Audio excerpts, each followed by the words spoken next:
backwards. However, as the steam locomotive got bigger, so did their tenders. And the tender is what hauls the fuel and water behind the engineer and fireman. They couldn't see going backwards. They had to lean their entire body out of the cab. Unlike locomotives like 710, which Engineer Andrew could see down going backwards or forwards with no problem. As these began to replace the steam locomotives, they didn't need turntables, so with the steam locomotives went the turntables.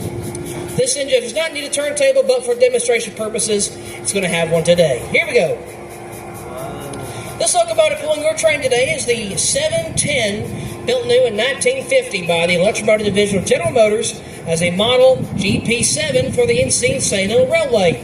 That stood for the Nashville, Chattanooga, and St. Louis Railway. Up in the cab is our engineer Andrew. Y'all give him a big old wave for me, please. He is in charge of operating this locomotive safely, and if you don't wave back at him, he's liable to leave us all here. Now, 710 was built as a model GP7. What does that even mean? GP stands for General Purpose.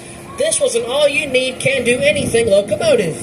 It could pull freight trains, passenger trains, or go switching, and a rail yard. 710 mostly saw service, pulling freight, and switching duties. In 1957, the L&N, the Louisville and Nashville Railroad, would fully acquire the Encino St. L.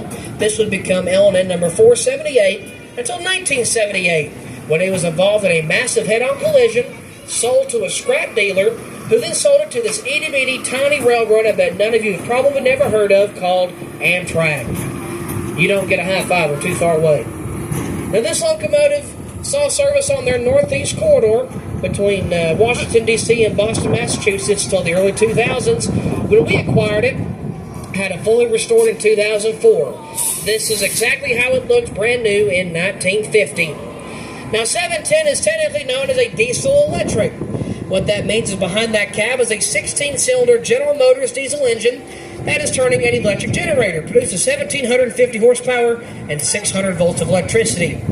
That is sent down to the wheels. On each wheel is something called a traction motor, and that is what determines the direction a locomotive moves in. Now, we're training Eli how to use this turntable. We literally only use our eyes to line the turntable up. Folks, our locomotive is lined up for track number 2. That's our 1916 turntable on our 1950 locomotive 710. How about that?